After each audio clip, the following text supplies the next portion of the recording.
இந்த பாட்டு மூலியமா நடிக்க நம்ம இதில் 23ஆம் புலிகேசி அதில் அந்த புறமகிழ வரும் அண்ணனடை சின்ன இடை கன்னியர்கள் கண்ணமிடும் தென்னவா ஏ மன்னவா ஏ கழுவி என்ன எழுத்துக்கிட்டு இருக்க அடிவா அடிவா.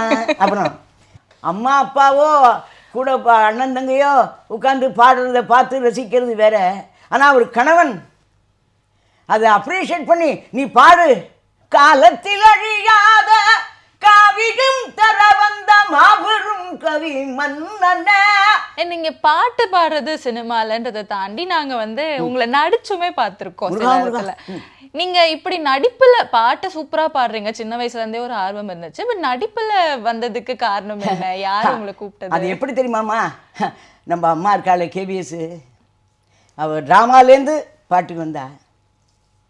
கிட்டப்பா அடாடா மேலே கோடையில இலை பாற்றி குளிர் தருவே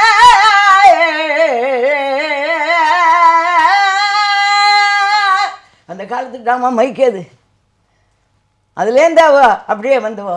நான் இந்த பாட்டிலேருந்து நடிக்க போனோம். அதான் அவளுக்கும் எனக்கும் ஒரு ஒரு சின்ன ஒரு ஒத்துமை ரொம்ப ஒத்துமை. அதனால் இந்த பாட்டு மூலியமா நடிக்க நம்ம இதில் 23ஆம் புலிகேசி அதில் ஔவையாரா தான் நமக்கு அந்த வேஷம் தான் தெரியும். முருகா ஔவையாரா வந்துட்டு நம்ம வடிவேலு ஒரு காமெடி சீன் அதில் அந்த புறமகிழ வரும் அண்ணனடை சின்ன இடை கன்னியர்கள் கண்ணமிடும் தென்னவா ஏ மன்னவா ஏ கழுவி என்ன எழுத்துக்கிட்டு இருக்க அடிவா அடிவா. அப்புறம் அது மாதிரி காமெடி சீன் அதில் ஔவையாரா கண்ணா எப்போதுமே எனக்கு எல்லாருக்கும் நல்லதை சொல்லணுங்கிற ஒரு நல்லாரை காண்பதும் நன்று நலமிக்க நல்லார் சொல் கேட்பதும் நன்று நல்லார் குணங்கள் உரைப்பதும் நன்று அவரோடு இணைந்து இருப்பதும் நன்று. இப்போ எல்லாரோடையும் நல்லவங்க எல்லாரும் பார்த்துட்டு இருக்க எல்லாரும் அவங்களோட இணைஞ்சு இருக்கணும்னு இந்த நல்லதை மட்டும் எப்போதும் சொல்லணும்னு ஆசையம்மா. எப்போதும் மக்களுக்கு நல்லதே சொல்லணும். அதுக்காக நீங்கள் ரொம்ப நல்லவங்களாக கேட்கக்கூடாது. நான் நல்லவளா இல்லாட்டா கூட மற்றவங்க நல்லா இருக்கணும், அன்போடு இருக்கணும்னு இந்த இது வசந்த் டிவி மூலிமா நான் எல்லா நம்ம நேயர்களுக்கும் நான் தாய்மையோடு சொல்லிக்கிறேம்மா. ஃபேமிலி அப்படி நம்ம சில விஷயம் பேசணும் அப்படின்னா, ஜென்ரலாகவே தமிழ் சினிமாக்குள்ளே வர லேடிஸுக்கு நிறைய ஃபேமிலி அப்போஸ் பண்ணுறது உண்டு. இல்லை சினிமாலாம் எதுக்கு, சினிமாலாம் வேண்டாம் அப்படின்ட்டு சொல்லுவாங்க. பட் உங்கள் ஃபேமிலி சின்ன வயசுலேருந்தே உங்களுக்கு சப்போர்ட்டிவாக இருந்திருக்காங்க. சப்போர்ட்டிங்னா கொஞ்சம் இல்லைம்மா, மக்கள் எப்படி சப்போர்ட்டோ அதே மாதிரி தாய் தகப்பன் கூட பிறந்து. இப்போ நான் இந்த பேட்டிக்கு வந்திருக்கேன். என் மகள் ஸ்ரீதேவின்னு பிஹெச்டி படிச்சுட்டு இருக்கா. இருந்தாலும் இந்த இதுக்கா நீ அம்மா நான் வரேன் இல்லையம்மா.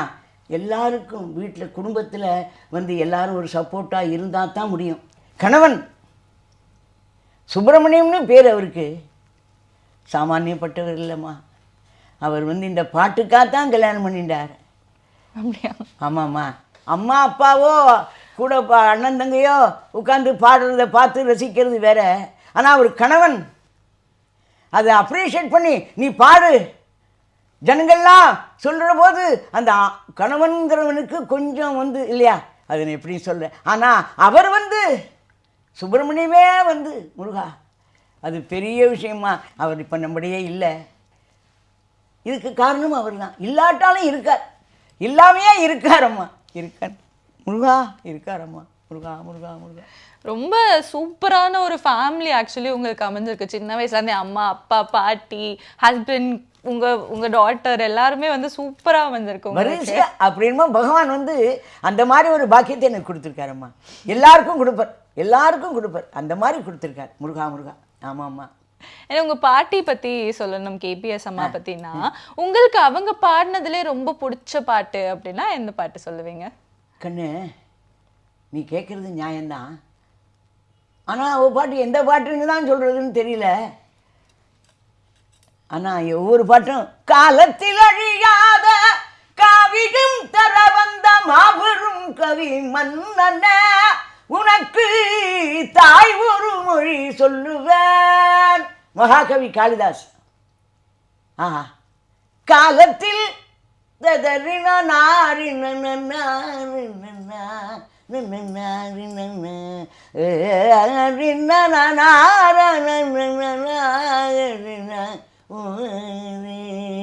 சிவரஞ்சனில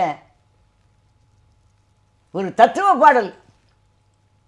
அறிவுலகம் உன்னை அழைக்கின்றது, ஏதும் அறியாதவன் என்று நினைக்கின்றது, அரண்மனை வாசல் திறக்கின்றது, அங்கே ஆணவம் புன்னகை புரிகின்றது, சென்று வா மகனே சென்று வா, அறிவை வென்று வா மகனே வென்று வா அப்படின்னு வென்றுவான்னு.